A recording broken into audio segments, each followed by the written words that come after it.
Good morning बच्चों। हम समाज में पढ़ रहे हैं पाठ 9 पानी अनमोल है। बच्चों, इससे पहले वाले वीडियो में मैंने आपको पढ़ाया था कि पानी अनमोल है और पानी के बारे में बताया था कि पानी की कितनी कमी हो रही है। ये हम इस चीज़ की चर्चा अपने माता पिता से, अपने आस पड़ोस के लोगों से सुनते रहते हैं। और साथ ही हमने ये भी जान लिया था कि आने वाले समय में पानी की और ज़्यादा समस्या होने वाली है ना। पानी को जब हम प्रयोग करते हैं तो उतना ही प्रयोग करें जितनी की हमारी आवश्यकता हो, ठीक है। तो अब आपको मैंने उस दिन बताया था कि पानी हमें कहाँ कहाँ से प्राप्त होता है। अब आज उसी को हम जो है विस्तार से समझेंगे। बच्चों देखो, जल के स्रोत है ना, मतलब पानी हमें कहाँ कहाँ से प्राप्त होता है, ठीक। पानी हमें जहाँ जहाँ से मिलता है उन्हें जल के स्रोत कहते हैं। अब बच्चों, पानी हमको जहाँ जहाँ से मिलता है उसको क्या कहते हैं? जल के स्रोत। बारिश के दिनों में तालाब, पोखर भर जाते हैं। जो पोखर होता है वो भी बच्चों तालाब के समान ही होता है, बस पोखर थोड़ा का जो गड्ढा होता है वो कम चौड़ा होता है और तालाब ज़्यादा चौड़ा होता है, ज़्यादा बड़ा होता है। नदियों का जल स्तर बढ़ जाता है, झीलें भर जाती हैं। जल के इन स्रोतों को धरातलीय जल कहते हैं। धरातली मतलब जो कि ज़मीन पर पाया जाता है, भूमि पर पाया जाता है, ठीक है। जो जल भूमि पर पाया जाता है वो धरातलीय जल कहलाता है। बच्चों, आप सभी जानते हो कि जब बारिश होती है तो क्या होता है, जितने भी नदियां हैं, तालाब हैं, पोखर हैं, झीलें हैं, ये सब जो है ये यहाँ पर पानी की जो जल स्तर जो होता है उनकी मात्रा जो होती है वो बढ़ जाती है। यहाँ तक कि यदि नदियों का पानी काफ़ी कम हो जाता है, अब गर्मियों में देखो बहुत ज़्यादा नदियाँ सूख जाती हैं, लेकिन जब बारिश का मौसम आता है, बारिश जब होने लगती है तो नदियों का जो पानी है वो बढ़ जाता है, ठीक है। तो अब देखो तुम्हारे सामने ये चित्र बने हुए हैं, है ना। मैंने तुम्हें चित्र बनाने को कहा था कि पानी जहाँ जहाँ से हमें मिलता है उनका हमें चित्र बनाना है। तो यदि आपने बच्चों नहीं बनाया है तो आप इन चित्रों को देख करके आप बना सकते हैं अपनी कॉपी में। देखिए, पहला नदी है ना, देखो नदी भी जो है उससे भी हमें पानी प्राप्त होता है। ये है तालाब, ठीक है। ये झील, देखो झील जो होती है बच्चों वो पहाड़ों के बीच में बनी होती है ना। अधिकतर जो झीलें होती हैं वो पहाड़ी क्षेत्रों में पाई जाती हैं। इसके बाद देखो,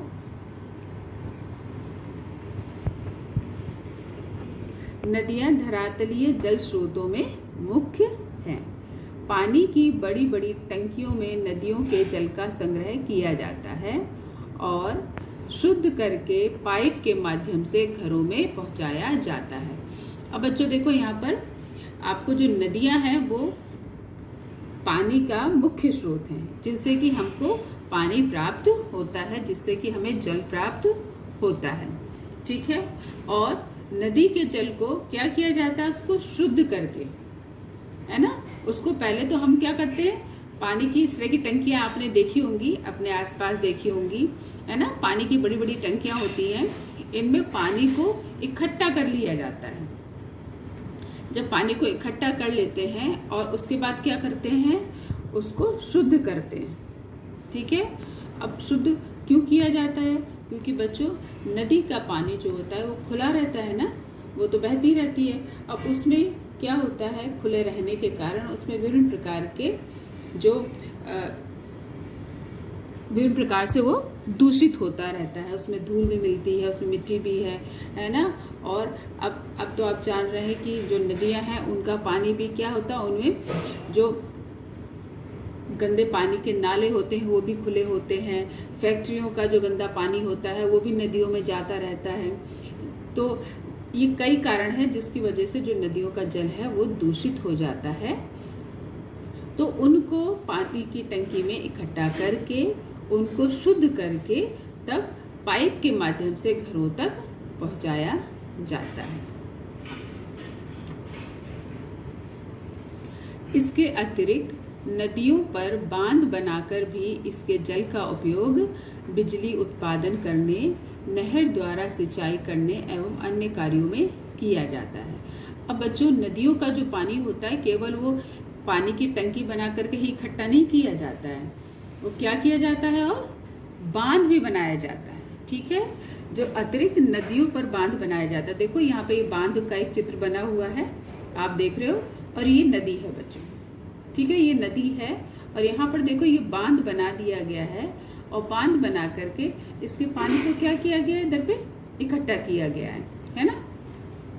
और इसका जो प्रयोग है वो बिजली बनाने में किया जाता है।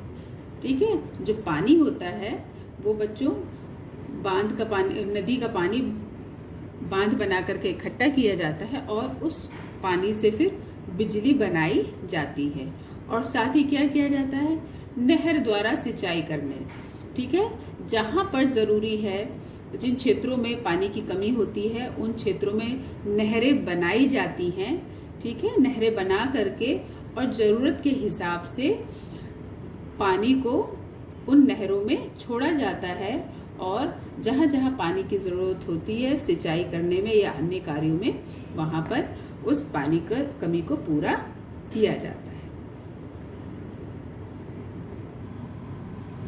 भूमि के अंदर एकत्र जल को भूमिगत जल कहते हैं। अब बच्चों, इससे पहले अभी तुमने क्या पढ़ा कि जो जल धरातल पर पाया जाता है उसको धरातलीय जल कहते हैं, है ना। जैसे नदियों का पानी, तालाब का पानी, झील का पानी, जो कि हमको ऊपर से दिखता रहता है ना, वो धरातलीय जल कहलाता है। ठीक है, और बच्चों जो जल होता है वो केवल ऊपर ही नहीं पाया जाता, जमीन के ऊपर ही नहीं होता, वो जमीन के अंदर भी होता है। ठीक है, तो उस जल को हम कहते हैं भूमिगत जल।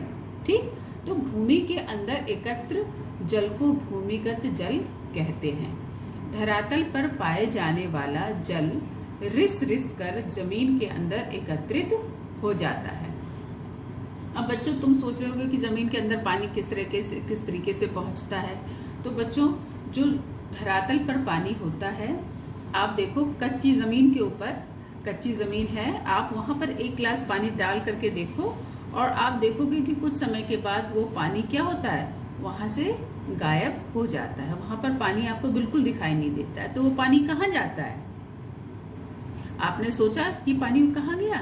बच्चों, वो पानी जो होता है वो धीरे धीरे, कच्ची जमीन होने के कारण वो धीरे धीरे रिस करके वो जमीन के अंदर चला जाता है। ठीक है, तो इसी तरीके से जो पानी होता है, बारिश का पानी या जो होता है, इस तरीके से बच्चों वो क्या होता है, धीरे धीरे रिस करके जहाँ कहीं कच्ची जमीन होती है बच्चों, वो वहाँ से रिस करके जमीन के अंदर चला जाता है। ठीक है, तो इस तरीके से पानी जमीन के अंदर इकट्ठा हो जाता है। इस जल को कुआं, हैंडपंप व नलकूपों द्वारा प्राप्त करते हैं। अब ये जो पानी होता है जो ज़मीन के अंदर इकट्ठा हो गया बच्चों, ऐसा नहीं है कि अब वो पानी इकट्ठा है तो उसका इस्तेमाल हम नहीं कर सकते या अब उसको हम कैसे इस्तेमाल करेंगे। वो पानी जो है बच्चों कैसे इस्तेमाल किया जाता है, वो कुएं के द्वारा। ठीक है, कुआं बना करके, हैंडपंप के माध्यम से या नलकूप, ट्यूबवेल जो होते हैं उनके द्वारा हम उस जल को प्राप्त करते हैं तथा जल का उपयोग पेयजल एवं सिंचाई आदि कार्यों में किया जाता है। अब सबसे बड़ी बात बच्चों ये है कि ये जो पानी होता है जो रिस रिस करके ज़मीन के अंदर इकट्ठा होता है, ये पानी जो है पूरी तरीके से शुद्ध होता है ना। इसमें किसी भी प्रकार की कोई भी गंदगी नहीं मिली होती है, ये दूषित नहीं होता है, ये पूरी तरीके से शुद्ध होता है। और ये जो पानी है इसको हम किस किस रूप में इस्तेमाल करते हैं? पेयजल, मतलब पीने के लिए इस्तेमाल करते हैं। पीना ही नहीं, आप जिसको खाना बनाने के लिए आप हर रूप में इसको इस्तेमाल कर सकते हैं। और साथ ही क्या करते हैं, सिंचाई आदि के कार्यों में भी इसका प्रयोग किया जाता है।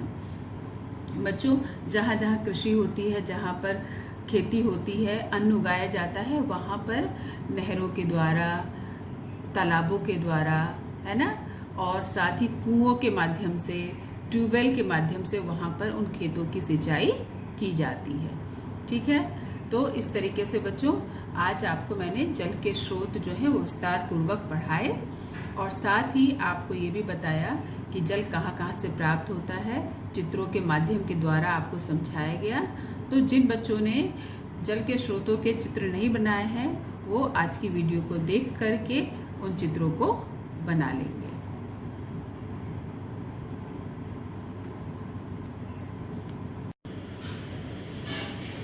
अब बच्चों, किताब से तो आपको मैंने पढ़ा दिया, अब आपको कॉपी में जो काम करना है वो मैं यहाँ पर आपको बता रही हूँ। ठीक है, जल के स्रोत।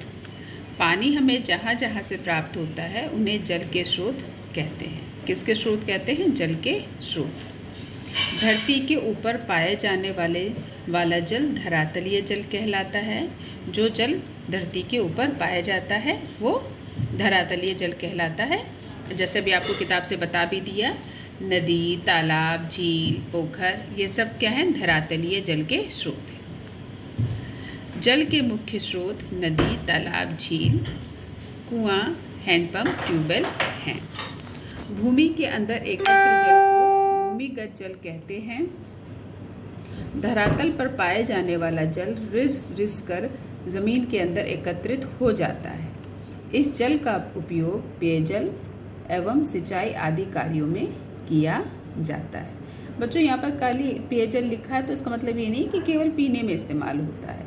मतलब हम जो भी हमारे कार्य हैं जल से संबंधित जितने हैं वो सारे कार्य हम इस जल का इसका उपयोग कर सकते हैं। ठीक है, इस जल का उपयोग जो है हम हर कार्य करने में कर सकते हैं। ठीक, अब है नदियों पर बांध बनाकर इसके जल का प्रयोग, जो नदियों का पानी होता है उसका उपयोग कैसे होता है कि उस पर बांध बनाकर उसके जल का प्रयोग बिजली उत्पादन करने, नहर द्वारा सिंचाई करने एवं अन्य कार्यों में किया जाता है।